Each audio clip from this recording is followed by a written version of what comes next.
नमस्कार दोस्तों, आज मैं आपके लिए लेकर आया हूं एक इलेक्ट्रीशियन की आप बीती। एक इलेक्ट्रीशियन जो आपके घर में भी किसी न किसी काम के लिए तो आया ही होगा। घर में कोई इलेक्ट्रॉनिक सामान खराब हो जाए या वायरिंग की कोई प्रॉब्लम हो जाए, हम एक इलेक्ट्रीशियन को बुलाते हैं।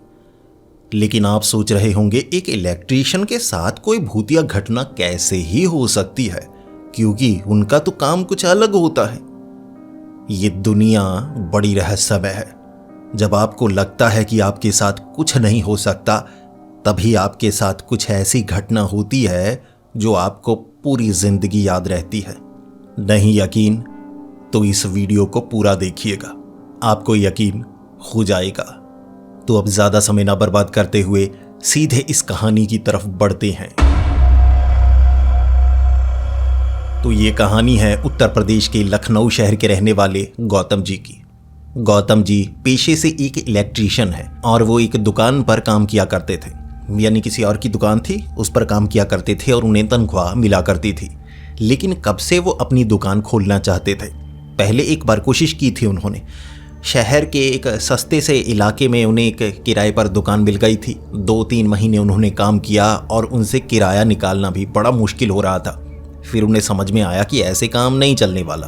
तो किसी ने कह दिया कि यार दुकान की ज़रूरत नहीं है, जहाँ तू नौकरी कर रहा है वहीं पर नौकरी करता रहे, दिन के वक्त वहाँ नौकरी किया कर, उसके बाद विजिटिंग कार्ड छपवा ले और जिसके भी पास तू जा रहा है उसे विजिटिंग कार्ड दिया कर कि छोटा मोटा कोई भी काम हो तो सीधे मुझे फ़ोन लगा लिया करो। इस तरह से दुकान से तनख्वाह तुझे मिलती रहेगी, बाहर भी तू काम कर पाएगा। तो गौतम जी ने इस तरह से काम करना शुरू कर दिया था। उन्हें फ़ोन पर ही प्रॉब्लम के बारे में बता दिया जाता था कि यहाँ पर घर है जी, पहुँच जाइए, और वो पहुँच जाया करते थे। इस बार उन्हें एक मोहल्ले में एक घर में प्रॉब्लम के बारे में पता लगा था और काम से छुट्टी 6 बजे हुआ करती थी। घर जाया करते थे, खाना खाया करते थे और 7 बजे वो निकल लिया करते। 2-3 घंटे का अगर बाहर कोई काम मिल रहा है जिसमें ठीक ठाक कमाई हो पाए तो वो चले जाया करते थे। अब इस घर में एक बुजुर्ग आदमी था। वायरिंग की प्रॉब्लम आ रही थी तो उसने कहा कि थोड़ी परेशानियां आ रही हैं, जो इलेक्ट्रॉनिक सामान है कुछ ख़राब हो रहा है, कि आप देख सकते हैं। तो 7 बजे जो गौतम जी थे उस घर में पहुंचे, उसके बाद चेक करने लगे और उस आदमी ने कहा जी ये पंखा जो है ना अब काम नहीं कर रहा, पहले ठीक हुआ करता था और साथ में जो बल्ब है वो भी ख़राब हो चुका है। तो गौतम जी ने कहा जी पंखा मैं ऐसा करता हूँ, उतार लेता हूँ, चेक करवा दूंगा मोटर सड़ चुकी है या क्या प्रॉब्लम है, देखें तो सही। और बल्ब तो जी ख़राब हो गया होगा, चल नहीं रहा। कहीं और होल्डर में लगा के देखा उन्होंने, चल नहीं रहा था, तो सीधा कह दिया जी ये चीज़ों की रिपेयर नहीं होती, ये तो आपको बदलना होगा। उस बुज़ुर्ग ने कहा जी बिल्कुल आप बदल दीजिए। तो अब 1-आध घंटा लग चुका था, पंखा उतारना पड़ा और बाकी ज़्यादा चेक तो किया नहीं।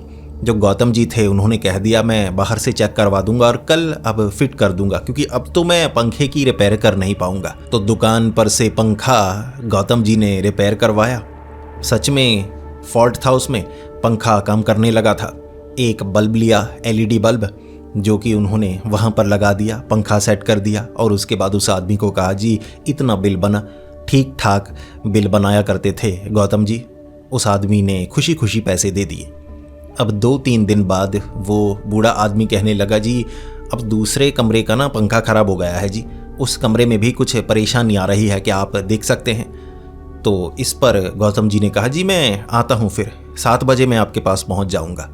अब गौतम जी को घर के बारे में पता था, तो 7 बजे गौतम जी पहुँच गए उस घर में और फिर उस बुज़ुर्ग आदमी से पूछने लगे जी क्या प्रॉब्लम आई है। उसने कहा बेटा वो वाला पंखा अब काम नहीं कर रहा है, पहले तो काम कर रहा था। गौतम जी ने कहा जी ये क्या है, एक पंखा खराब हुआ, मोटर आपकी खराब हो चुकी थी, मुझे लगता है जी जो वोल्टेज है वो फ्लक्चुएट की होगी, उस कारण ना आपका पंखा खराब हो गया था, अब इसे भी देखना होगा। अब उस कमरे में भी एक पंखा था, एक बल्ब था, पंखा खराब हो गया था, बल्ब भी खराब हो गया था। तो अगले दिन जो गौतम जी थे उन्होंने पंखा रिपेयर करवाया, वहाँ पर पंखा लगा दिया, पंखा काम करने लगा। बल्ब खराब हुआ था तो बल्ब चेंज कर दिया। और 2 दिन बाद जो गौतम जी थे उन्हें फिर से उस बुज़ुर्ग का फ़ोन आया कि बेटा पंखा तो फिर से काम नहीं कर रहा।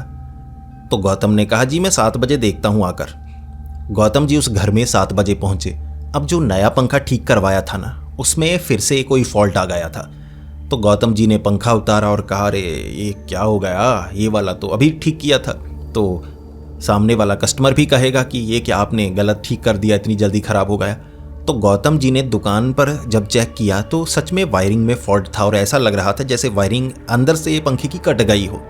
अब ऐसा कोई तो कर नहीं सकता, पंखा खोलकर ऐसा कोई क्यों करेगा। तो जो गौतम जी थे उन्होंने वायरिंग ठीक की और फिर वहाँ जाकर पंखा लगा दिया और फिर उस बुज़ुर्ग को कहा, जी अब ख़राब नहीं होगा, मुझे लगता है वायरिंग थोड़ी पुराने समय से कमज़ोर हो गई थी, अब उसे भी रिप्लेस कर दिया है, अब पंखा ठीक हो जाएगा। अब कुछ दिनों बाद उस बुज़ुर्ग का फिर से फ़ोन आ गया। उस आदमी ने कहा कि बेटा एक कमरे में थोड़ी सी प्रॉब्लम आ रही है, कोई भी बटन काम नहीं कर रहा।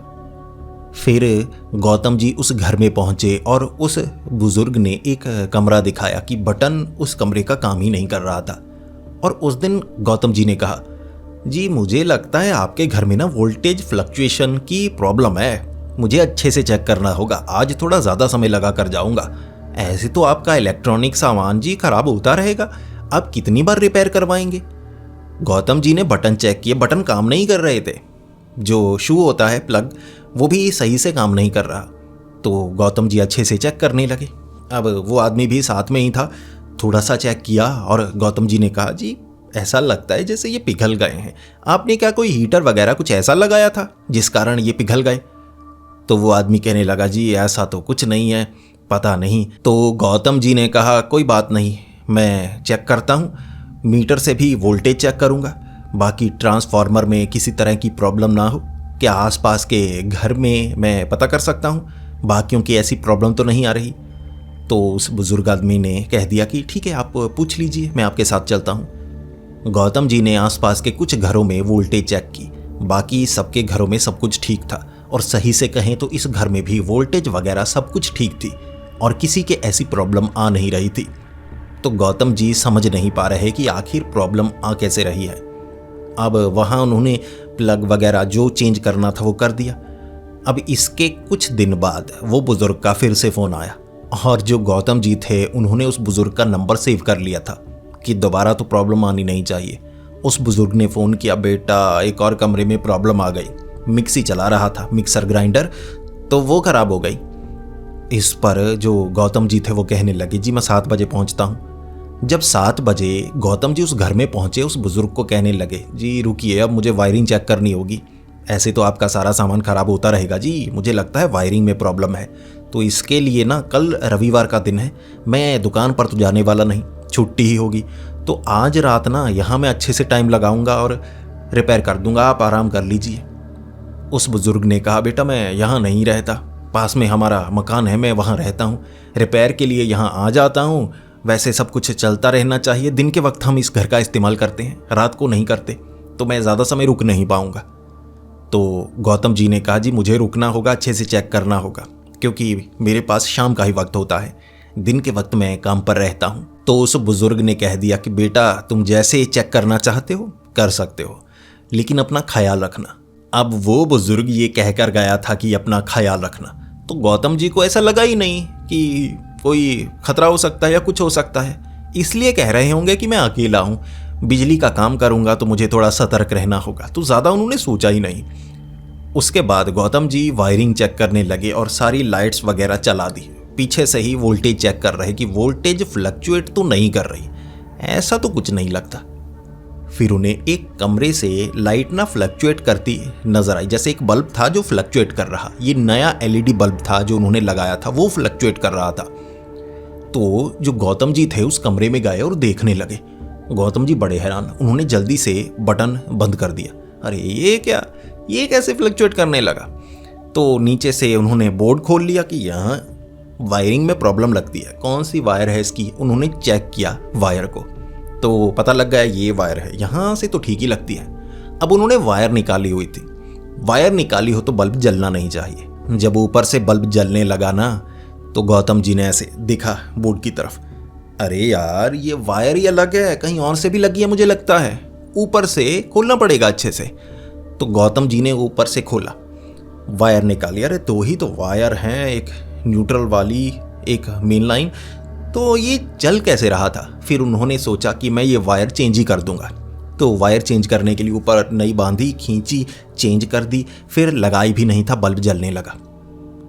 तो जो गौतम जी थे ऐसे हैरान, अरे यार ये क्या भसड़ मची पड़ी है, ये बल्ब कैसे जल सकता है, मैंने मेन लाइन तो काटी हुई है। उसके बाद उन्हें लगा कि ये बल्ब में कोई प्रॉब्लम है, हो सकता होगा कोई अलग बल्ब होगा, लेकिन मैं ही तो लेकर आया था। गौतम जी ने बल्ब उतार लिया, नीचे टेबल पर रखा। टेबल पर वो बल्ब था ना ऐसे फ्लक्चुएट कर रहा, जल रहा। गौतम जी ऐसे देख रहे, हे भगवान ये क्या हो रहा है। उनकी समझ में कुछ नहीं आ रहा। उन्हें लगा ये कैसा इलेक्ट्रिकल फॉल्ट है जो उनकी समझ से बाहर है, ये कैसे जल सकता है। तो उन्होंने वो बल्ब खोलने की सोची कि मैं खोल कर देखता हूं। अब उसके बाद जब वो बल्ब खोलने वाले थे ना, पंखा चलने लगा। बटन उन्होंने दबाया नहीं था। फिर वो देखने लगे, अरे यार इतनी हवा चलने लगी, ये क्या हो गया। तो वहाँ कई जगह उन्होंने बोर्ड वगैरह खोला था, तो मिट्टी थोड़ी नीचे थी तो वो उड़ने लगी। उन्हें लगा अरे यार कमरे में सामान रखा है, गंदगी पड़ जाएगी, मालिक बोलेंगे, और मैं ऐसे काम तो करता नहीं गंदगी वाला। तो उन्होंने पंखे का बटन दबाया, पंखा बंद हुआ, कुछ देर बाद फिर से चलने लगा। जो गौतम जी थे वो समझ नहीं पा रहे। उसके बाद पूरे घर के जो बल्ब थे ना वो ऐसे ऐसे फ्लक्चुएट कर रहे। भाई जो बोर्ड खोला हुआ था ना उससे चिंगारियां निकलने लगी। जो गौतम जी थे ऐसे घबराने लगे, ये क्या। और फिर उन्होंने जो दृश्य देखा, ऐसा दृश्य अगर कोई इंसान अपनी जिंदगी में देख लेना तो वो तो काम तक छोड़ दे। अब मैं बताता हूं क्या हुआ। गौतम जी बोर्ड की तरफ देख रहे हैं, जो दीवार पर होता है ना से जिसमें बटन लगे होते हैं, तो इलेक्ट्रिशियन उसे पहले खोलता है बोर्ड को, पीछे तारे लगी होती हैं। तो पीछे लकड़ी थी जो दीवार में थी, उसके ऊपर बोर्ड लगता है। तो भाई लकड़ी के बीच से हाथ निकला, ऐसे ऐसे हाथ निकलता नजर आया, काले रंग का हाथ था। जो गौतम जी थे ना ऐसे देख रहे, मुंह खुला का खुला। उसके बाद चीखते हुए जो वो बाहर की तरफ भागे। वो समझ गए क्या हो रहा है। बल्ब बिना लगाए जल रहा है, पंखा अपने आप चलने लगता है, बटन दबने लगता है, पूरे घर की लाइट फ्लक्चुएट करती हैं। जब वो घर से बाहर निकले ना, इतना ज़्यादा डरे हुए, पूरे घर की जो लाइट थी ना ऐसे फ्लक्चुएट कर रही, दरवाजे खुल रहे बंद, खुल रहे बंद, खिड़कियां खुल रही बंद, ऐसे ऐसे। और एक बार फिर अंधेरा, पूरी तरह से अंधेरा हो गया। जो गौतम जी थे उनकी तो सांस अटक गई कि हे भगवान ये क्या देख लिया मैंने।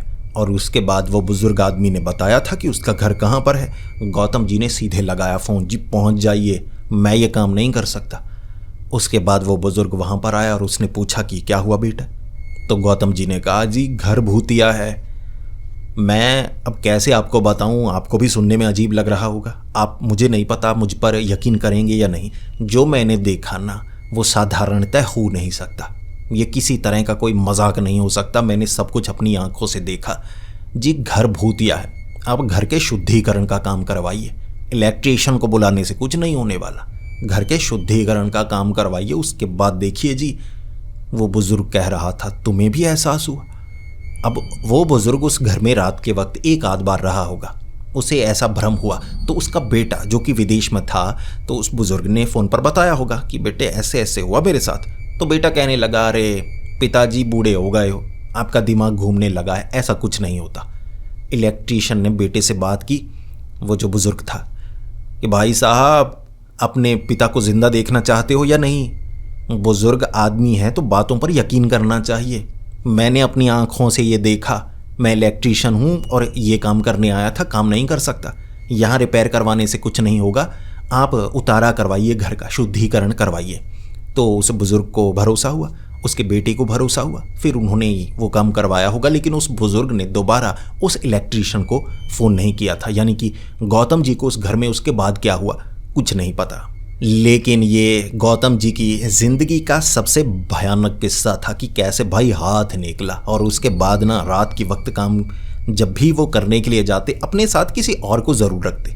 फिर उन्होंने अकेले काम करना छोड़ दिया कि भाई रात के वक्त ना अकेले नहीं जाना, कोई लड़का है जो सीखना चाहता है मेरे साथ रहे, मैं उसे सिखाऊंगा। यानी उसे तनख्वाह तो नहीं दे सकता लेकिन काम सिखा दिया करूंगा, लेकिन मैं अकेले कभी किसी घर में नहीं जाऊं। तो हमारी दूसरी कहानी हमें भेजी है छत्तीसगढ़ के कोरबा शहर के रहने वाले अंकित जी ने। अंकित जी एक इलेक्ट्रिशियन का काम करते हैं। और अब पहले आपको ये बता दूं, एक इलेक्ट्रिशियन और एक इलेक्ट्रिकल वर्क करने वाले दो अलग लोग होते हैं। इलेक्ट्रीशियन यानी कि जो टीवी रिपेयर कर दे या कोई इलेक्ट्रिक चीज़ रिपेयर कर दे, लेकिन इलेक्ट्रिकल वर्क करने वाले वो सिर्फ वायरिंग का काम करते हैं। अब ज़्यादातर ऑलराउंडर होते हैं, दोनों तरह का काम कर लेते हैं, लेकिन जो अंकित जी हैं वो इलेक्ट्रिकल वर्क करते हैं, यानी वायरिंग का। नया घर बन रहा हो तो वायरिंग डालनी, पाइप डालने, सब कुछ ये काम वो किया करते थे। तो अंकित जी को इस बार एक नया घर बन रहा था, वहाँ पर वायरिंग का काम करवाना था, यानी कि ढांचा खड़ा हो गया था। अब ढांचे में दीवार में छेद करके पाइप डालना वगैरह वो काम उन्हें करना था। और वो भी अपनी दुकान चलाते हैं, तो दुकान में उन्होंने इलेक्ट्रॉनिक सामान भी बहुत रखा है, यानी टीवी वगैरह सब कुछ। तो दिन के वक्त तो वो अपनी दुकान पर रहा करते थे, तो 5 बजे वो दुकान बंद किया करते थे और उसके बाद जो घर में उन्हें प्रोजेक्ट मिला है तो उस पर काम किया करते थे। तो अंकित जी को वो जो घर का मालिक था उसने दिखा दिया था कि ये घर है, आप जब आना चाहते हैं आ सकते हैं, काम कर सकते हैं, लेकिन सामान का ध्यान आपको रखना होगा, क्योंकि वो घर का ढांचा खड़ा हो गया था। पहले तो गेट लगा हुआ था जिसने घर बनाने का काम किया, और जो मालिक था उससे कुछ झगड़ा हो गया होगा, पता नहीं कुछ ऐसा हुआ कि गेट उसने निकाल लिया और सामान निकाल लिया था। अब आगे इलेक्ट्रिकल वर्क होने के बाद काम होगा, तो मालिक ने कह दिया था कि भाई साहब सामान के जिम्मेदार आप होगे, सामान जो लेकर आओ उतना ही लेकर आओ जितना काम हो, और बाद में उसे खुद ही संभाल लेना। पीछे वाला कमरा है एक, वहाँ किसी तरह टिका देना ताकि खुला है, रात को कोई ले ना जाए। तो अंकित जी ने कहा जी वो ख्याल मैं खुद रख लूँगा। जिसके बाद जो अंकित जी थे अकेले ही काम पर लग चुके थे। रात के लगभग 8 साढ़े 8 बजे वो आ गए थे। अब पूरी रात वो काम करने वाले थे। ऐसे ही वो किया करते थे। करीबन कह सकते हैं 5 से 6 दिन इस जगह पर उनके लगने वाले थे। तो पहले दिन पाइप वगैरह ही लेकर आए थे, वायरिंग वाला काम वो बाद में करने वाले थे, क्योंकि जब प्लास्टर पाइप के ऊपर हो जाता फिर वायरिंग डाली जाती ताकि पानी वगैरह ना चला जाए। ठीक है, तो 8:30 बजे रात के दीवारों पर छेद का काम उन्होंने शुरू किया। दीवारों पर छेद कर रहे, उसके बाद कहीं पर बकलप जो करना था पाइप वगैरह को वो काम उन्होंने करना शुरू कर दिया। 2 मंजिला वो घर था। अब नीचे से आवाज़ें आना शुरू हो गई, तो उन्हें लगा कि मेरे सिवा भी यहाँ पर कोई मौजूद है। उसके बाद उन्होंने नीचे जाकर देखा तो नीचे कुछ आदमी थे जो कि फर्श का कोई काम कर रहे या बैठे हुए थे। ऐसा लग रहा था मजदूरी हैं, कपड़े ऐसे ही गंदे पहने हुए काम वाले लग रहे। तो अंकित जी ने ज़्यादा सवाल नहीं पूछे। उन्होंने अंकित जी को देखा, अंकित जी ऊपर की तरफ चले गए तो बात हुई ही नहीं। फिर अंकित जी अपना काम कर रहे और उन्हें शोर शराबे की काफ़ी ज़्यादा आवाज़ आने लगी, और इस आवाज़ ने एक बार तो उन्हें परेशान ही कर दिया। ऐसा लग रहा था जैसे नीचे काम तो चल रहा हो लेकिन सामान को फेंका जा रहा हो। अब सामान फेंका जा रहा था तो बर्तन वगैरह उसकी आवाज़ बड़ी तेज़ आती। तो अंकित जी 11:30 बजे तक बहुत ज़्यादा परेशान हो गए कि क्या यार परेशान कर रखा है, कुछ समय के लिए बैठता हूँ, ये शोर शराबा ज़्यादा नहीं करने लगते। अब आसपास दूर दूर कुछ घर ज़रूर मौजूद हैं तो लोग भी कंप्लेंट करेंगे, इतना ज़्यादा शोर नहीं कर सकते आप। तो अंकित जी नीचे गए और देखने लगे। वो सब काम तो कोई नहीं कर रहे थे, बैठे एक दूसरे के साथ मजाक कर रहे। और जो पत्थर नीचे डाला हुआ था ना, जैसे ईंटें वगैरह तोड़कर नीचे, उसे क्या कहते हैं, बजरी रोड़ी कहते हैं, तो वो डाली हुई थी, उसे उठाकर एक दूसरे के मार रहे जैसे खेल रहे हो। अब बर्तन भी गिराए जा रहे हैं। तो अंकित ने कहा, ओ भाई साहब ये क्या कर रहे हो, शोर शराबा थोड़ा कम करो, रिहायशी इलाका है, कोई कंप्लेंट कर देगा, तुम भी काम नहीं कर पाओगे, मैं भी काम नहीं कर पाऊंगा। तो उसमें से एक आदमी कहने लगा, जी माफ़ कीजिए, थोड़ा शरारती हैं ये, तो शरारत कर रहे थे। जिसके बाद अंकित जी अपने काम पर लग गए और कह सकते हैं 5 बजे सुबह तक उन्होंने काम किया, और अगले दिन छुट्टी करने वाले थे, क्योंकि अब दुकान पर जाने के लिए शरीर में जान भी तो चाहिए, इतना तो थक चुके थे। तो सुबह सुबह उन्होंने नीचे देखा, भाई कोई काम नहीं हुआ था, सामान थोड़ा सा बिखेरा हुआ था, ज़्यादा कोई काम नहीं हुआ। पहले तो अंकित जी को लगा कि मैं शिकायत लगा दूं, लेकिन फिर कभी कभी ऐसी जगह पर ना, अगर आप किसी की शिकायत लगाएं और आप काम कर रहे हैं तो वो आपसे दुश्मनी निकालने लगता है, आपकी गलती निकालता है, या हो सकता है आपकी पाइप तोड़ दे। फिर आप क्या करेंगे, आपने उनकी शिकायत लगाई, वो आपका नुकसान कर देंगे। इसीलिए दुश्मनी मोल लेना ठीक नहीं रहेगा। अंकित जी को यही लगा कि नहीं, झगड़ा मोल नहीं लूँगा, ये मालिक को पता होना चाहिए, मालिक खुद देखे कि काम नहीं हुआ है, मेरा थोड़े ना काम है, मेरा काम है बिजली वाला ऊपर पाइप डालने का वगैरह सब कुछ, वो काम मैं खुद करूँगा, ऊपर वाला करके फिर नीचे की तरफ पाइप डालना शुरू कर दूंगा। ये सोचा था उन्होंने। इसके बाद जो अंकित जी थे अगली रात भी पहुँच गए 8:30 बजे। अब 8:30 बजे वो आए नहीं थे। अंकित जी शुरू में अच्छे से काम करने लगे, उसके बाद वो नीचे आ गए होंगे, शोर शराबे की आवाज़ें आने लगी। अब शुरू में तो अब सिर्फ शोर शराबा ही मचा रहे थे, फिर गालियाँ बहुत निकालने लगे। अब जो गालियों की आवाज़ थी वो काफ़ी ज़्यादा आती, और एक बार अंकित जी को लगा कि रिहायशी इलाका है, कोई औरत रात के वक्त निकल कर जा रही हो या आस पड़ोस वाले, ऐसी गालियों की आवाज़ें ऐसे सभ्य समाज में अच्छी नहीं लगती। अगर किसी ने सुनी शिकायत लगाएगा और नाम मेरा भी लग सकता है। काम तो रात को मैं भी कर रहा हूँ, तो अब एक बार कह कर आता हूँ। तो अंकित जी नीचे गए, उन्हें कहने लगे कि भाई साहब इतनी ज़ोर ज़ोर से आवाज़ें मत निकालो, कोई शिकायत लगा देगा, परेशानी हो सकती है, क्योंकि अगर तो मालिक को शिकायत लगाई गई तब तो मालिक आपको भी डांटेगा, मुझे भी डांटेगा। लेकिन अगर किसी ने पुलिस को कंप्लेंट कर दी ना कि रात के वक्त सोने में परेशानी हो रही है, भाई साहब काम भी नहीं कर पाओगे, और मेरे पास रात का समय होता है काम करने का, मैं शोर शराबा नहीं बचाता, ज़्यादातर शांत रहकर ही काम करना पसंद करता हूँ, तो प्लीज़ गालियाँ वालियाँ मत निकालिए। तो वो 3-4 लोग थे, वो कहने लगे जी ठीक है। इसके बाद फिर से जो अंकित जी थे काम करने लगे। अब उसके बाद 1-1:30 बजे रात के अंकित जी ने बहुत ज़्यादा मेहनत की, बहुत थक गए, तो पानी की बोतल लेकर आते थे। अब वो पानी की बोतल ख़त्म हो गई, अब गर्मी थी तो पानी की प्यास ज़्यादा लग रही।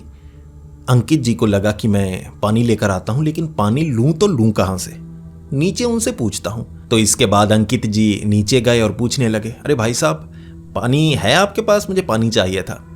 वो कहने लगे हम पानी तो लेकर नहीं आते, ऐसे ही काम चलता है। अंकित जी ने ध्यान दिया, भाई पत्थर इधर से उधर से इधर, बस ये कर रहे, रात को यही कर रहे, शोर शराबा, सामान बिखेरा हुआ है, देखने में लगेगा काम कर रहे हैं। काम किया क्या? फर्श का काम नहीं हुआ, दीवारों का कोई काम नहीं हुआ, हैं कौन, मजदूर हैं या क्या हैं, कुछ समझ में तो आए। वैसे ही लग रहा है दिहाड़ी बढ़ा रहे हैं अपनी। तो अंकित जी अब क्या कर सकते थे, अंकित जी घर से बाहर निकले और देखने लगे, अरे यार पानी के लिए क्या करें, मोटर तो है, बोरवेल तो किया हुआ है, लेकिन रात के वक्त नहीं चलाऊंगा मैं, मुझे लगता है वायरिंग की प्रॉब्लम होगी अभी, तो अभी क्या करूं। तो हैंडपंप नज़र आया उन्हें घर से थोड़ा आगे, तो उन्हें लगा कि हैंडपंप से पानी निकाल कर देखता हूं, अगर तो पानी निकल जाए तो, वरना इस इलाके में पानी काफ़ी नीचे है, लेकिन फिर भी कोशिश की जा सकती है। फिर जो अंकित जी थे चलकर गए हैंडपंप के पास, तो ऐसे हैंडपंप चलाने लगे हाथ से। शुरू में तो आवाज़ आई, फिर थोड़ा थोड़ा पानी आने लगा, और उन्होंने जल्दी से अंधेरे में बोतल भर ली पानी की, ऐसे बोतल भर ली। अब पीने से पहले ये भी देखना था भाई साफ़ है या नहीं। अब यहाँ तो रोशनी कम थी, घर में जो बड़ा लाइट बड़ी लगी थी उससे इस तरफ रोशनी आ रही, ज़्यादा कुछ नज़र नहीं आ रहा। उन्हें लगा कि यार पानी थोड़ा गंदा सा लगता है, बाकी देखता हूँ, अब ये पानी पीऊँ या ना पीऊँ वहाँ जाकर देखूँगा।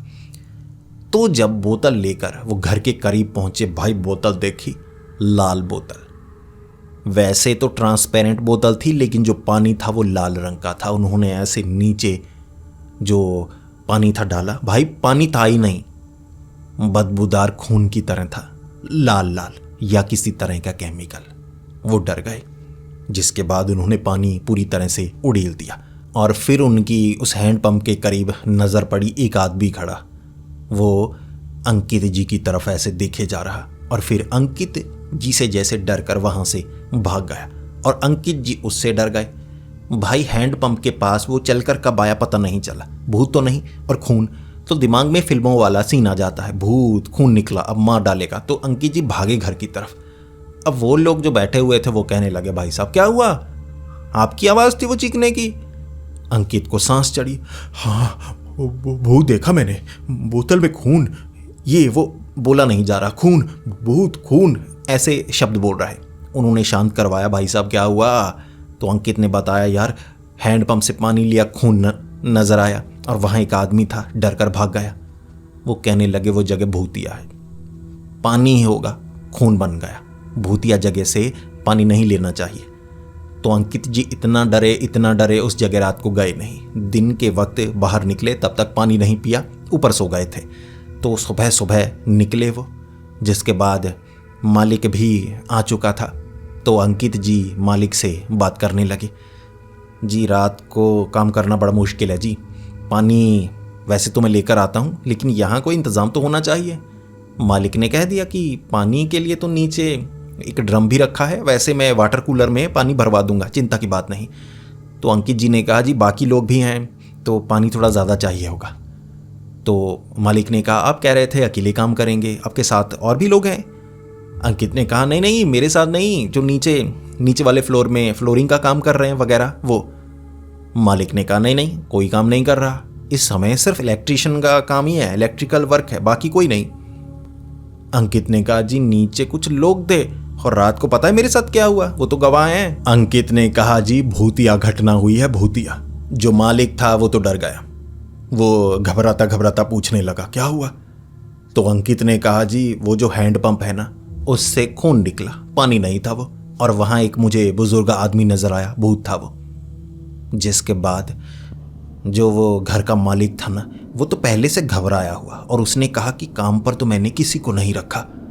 फिर जब अंकित जी को उस आदमी ने अपने पिता से मिलवाया, अंकित जी डरे हुए, यही तो थे, डर कर भाग गए रात को। आप डरे क्यों थे? तो वो जो आदमी था ना, यानी मकान का मालिक, उसके पिता थे वो बुजुर्ग आदमी, वो कहने लगा मैंने इसे कितनी बार कहा, नया घर बनवा रहा है, मुझे आवाज़ें सुनाई देती हैं, घर में भूत हैं भूत, मुझे लगा तू भी भूत है। तो उस समय अंकित जी को ये पता लगा कि भाई ये हैंड पंप भूतिया नहीं है, ये जगह भूतिया नहीं है, घर में नीचे भूत नजर आते थे, काम पर तो किसी को नहीं रखा था। वो जो आवाज़ें सुनाई देती थी, वो जो लोग नजर आते थे वो भूत थे, और कई लोगों ने पहले भी ऐसा कहा। इसीलिए तो जो कॉन्ट्रैक्टर था घर बनाने वाला वो भाग गया, क्योंकि नीचे लोग नजर आते थे रात के अंधेरे में। अंकित जी ने 2 दिनों तक भूतों से बात की और भूत परेशान कर रहे थे, लेकिन ऐसा नहीं कि अंकित जी को नुकसान पहुंचाया हो। वो नीचे थे, शोर शराबा करते थे, काम नहीं करते थे, वो भूत थे। ये बात सुनने के बाद अंकित जी ने कह दिया जी मैं नहीं कर सकता, रविवार के रविवार मुझे 3-4 रविवार लगेंगे, दिन के वक्त काम करूंगा। मालिक ने कह दिया ठीक है, जब तक बाकी काम रुका हुआ है तो वो काम होगा, तब तक तुम ये वायरिंग वाला काम कर देना। और हमने पंडित जी को बुलाया है तो पूजा पाठ पहले ही करवा लेंगे। हमने सोचा था घर पूरा बन जाए उसके बाद करवाएंगे, लेकिन शुद्धिकरण के लिए लगता है ये काम पहले ही करवाना होगा, बाकी का बाद में करवा लेंगे। तो इस तरह से जो अंकित जी थे उन्होंने उस घर में दिन के वक्त वो वायरिंग का काम किया, और उसके बाद वो वहाँ से निकले कि भाई रात को तो मैं वहाँ रुक नहीं सकता। 5 बजे वो निकल आया करते थे, सिर्फ रविवार के रविवार काम किया करते थे। इस तरह ये अंकित जी की जिंदगी की सबसे डरावनी घटना थी। तीसरी घटना की जानकारी हमें दी है उत्तर प्रदेश के अलीगढ़ शहर के रहने वाले मनोज जी ने। मनोज जी एक इलेक्ट्रिशियन हैं, लेकिन कभी कभी वो बाकी तरह का काम भी किया करते थे, यानी जो भी काम उन्हें मिल जाए, भाई घर की वायरिंग का काम हो, किसी का टीवी खराब हो, या कुछ और काम भी, कभी कभी दूध बेचने का काम भी किया करते थे। ऑलराउंडर, जैसा काम जब भी मिले भाई मैं करने को तैयार हूँ। अब वहाँ एक पावर लाइनमैन हैं जो कभी कभी जो मनोज जी थे उन्हें फ़ोन कर दिया करते थे, भाई रात को फ्री है, मेरे साथ कोई नहीं है, चल आ जा, तुझे पैसे दे दूंगा। तो वो सरकारी आदमी था, वो कुछ पैसे मनोज जी को दे दिया करता था। तो इस तरह से मनोज जी उसके साथ हुआ करते।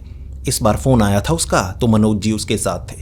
उसके बाद शहर में एक मोहल्ला होगा, उस मोहल्ले में कोई रिपेयर करनी थी, यानी कि वहाँ पर बिजली नहीं थी तो बाकी जगह बिजी थे सब।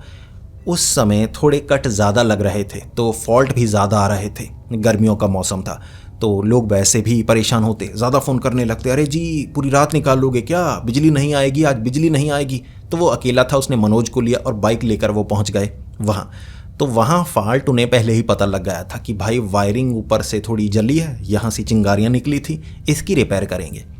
तो मनोज जी ज़्यादातर वहाँ हाथ वगैरह नहीं लगाया करते थे, क्योंकि वो इलेक्ट्रिशियन थे। भाई ये वाला काम ना लाइनमैन सही से कर सकता है। तो लाइन पीछे से कटवाई, वहाँ वो रिपेयर करने लगे और आधे घंटे में बिजली उन्होंने चला दी थी।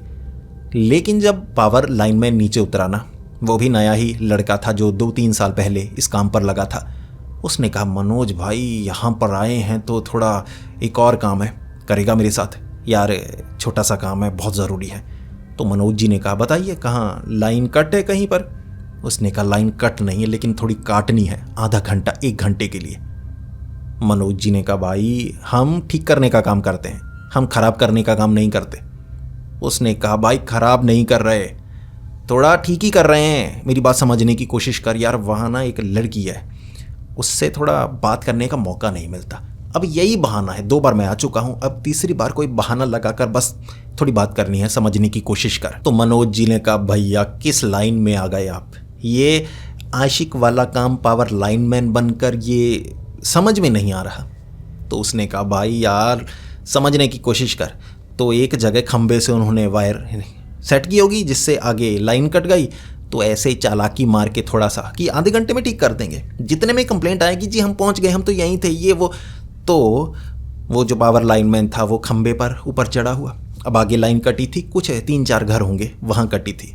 पहले भी 2 बार प्रॉब्लम आई थी, वहाँ वायरिंग थोड़ी ख़राब थी, तो ऐसे ही थोड़ा रिपेयर की थी उन्होंने, वैसे वायर चेंज करने वाली थी, उन्होंने काम टाल दिया था। तो ऊपर खंबे पर चढ़े, कुछ देर इंतज़ार कर रहे, 5 मिनट वैसे ही कि ठीक कर रहा हूँ बहाना लगा रहे। मनोज नीचे था, भैया क्या कर रहे हो, चलो निकलते हैं ना।